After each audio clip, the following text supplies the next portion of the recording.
سیدنا ابو یعلا شداد بن اوس رضی اللہ عنہ رسول اللہ صلی اللہ علیہ وسلم سے روایت کرتے ہیں، آپ نے فرمایا بے شک اللہ تعالیٰ نے ہر چیز کے ساتھ اچھا سلوک کرنے کا حکم دیا ہے، پس جب تم قتل کرو تو اچھے طریقے سے قتل کرو، اور جب ذبح کرو تو بھی اچھے طریقے سے ذبح کرو۔ تمہیں چاہیے کہ اپنی چھری خوب تیز کر لو اور ذبیحے کو راحت پہنچاؤ۔ صحیح مسلم حدیث نمبر 1955۔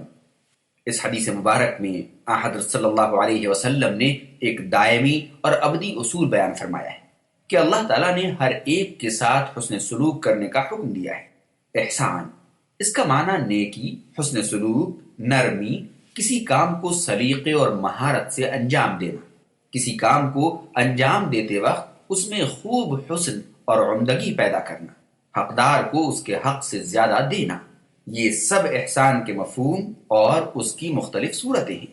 احسان کی اہمیت، اسلام میں احسان کی بڑی اہمیت ہے۔ قرآن کریم اور احادیث میں بار بار اس کا حکم دیا گیا ہے۔ چنانچہ قرآن مجید میں ہے ان اللہ یأمر بالعدل والاحسان، سورۃ النحل آیت 90۔ بے شک اللہ تعالیٰ عدل و احسان کا حکم دیتا ہے، یعنی انصاف کا اور اچھے سلوک کا۔ اور سورہ قصص آیت 77 میں ہے وَأَحْسِن كَمَا أَحْسَنَ اللَّهُ إِلَيْكَ، تم بھی احسان کرو جیسا کہ اللہ تعالیٰ نے تجھ پر احسان کیا ہے۔ آپ پر اللہ تعالیٰ نے کتنی ساری نعمتیں نازل فرمائی ہیں، کتنا سارا احسان کیا ہے، آپ بھی اللہ کے بندوں کے ساتھ اچھا سلوک کریں۔ اور سورہ بقرہ آیت 195 میں ہے ان اللہ یحب المحسنین، اللہ تعالیٰ احسان کرنے والوں کو پسند کرتا ہے۔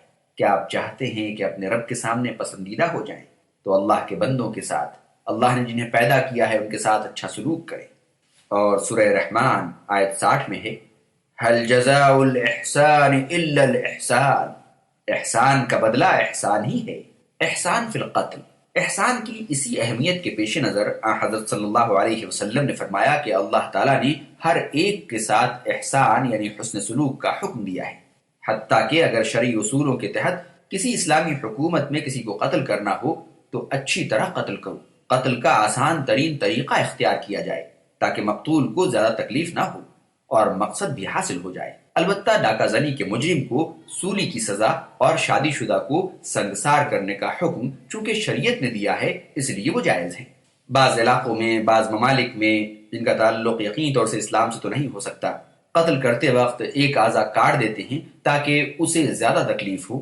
اسلام کسی کو ناروا اور غیر ضروری تکلیف نہیں دینا چاہتا، حتیٰ کہ جان لینے کی صورت میں بھی وہ کم از کم تکلیف دینے کی تلقین کرتا ہے۔ ہم اکثر سنتے ہیں کہ مختلف ممالک کی فوجیں جو آپس میں لڑتی ہیں تو ایک دوسرے کا مسلح کرتی ہیں، ان کے چہروں کو بگاڑ دیتی ہیں، مسخ کرتی ہیں، انہیں جگہ جگہ سے کاٹ دیتی ہیں۔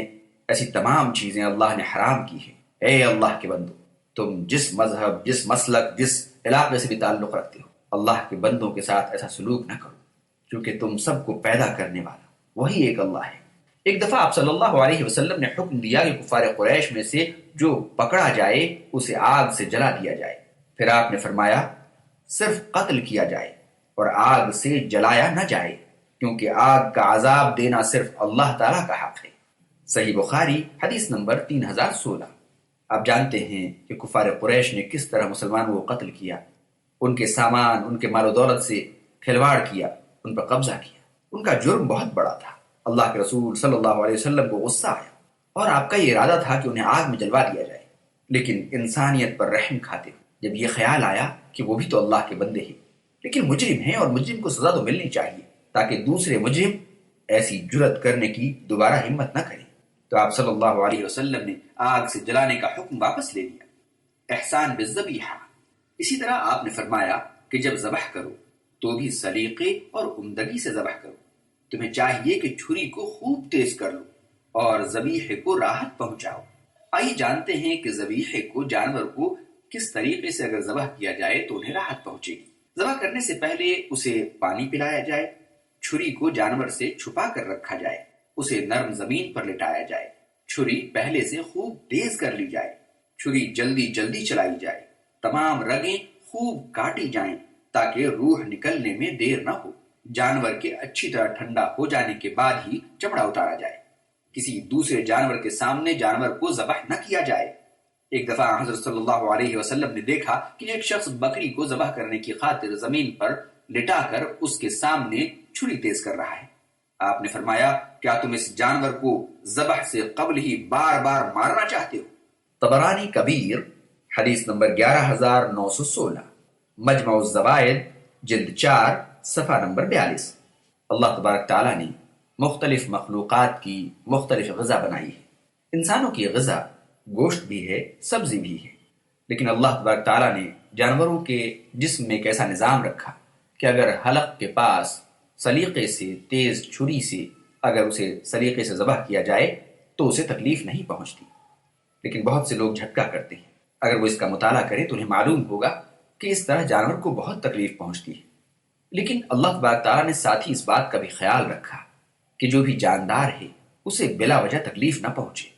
اگر وہ آپ کی ضرورت ہے تب بھی آپ اس کا اس طریقے سے خیال رکھیں کہ آپ کا دل انسانیت سے مردہ نہ ہو جائے، کیونکہ انسان انس کا نام ہے، لگاؤ کا نام ہے، تو ان کے ساتھ نرم رویہ اور حسن سلوک بہت ضروری ہے۔ اللہ ہماری اصلاح فرما دے اور درست رویوں کی طرف ہمیں گامزن کر دے، آمین۔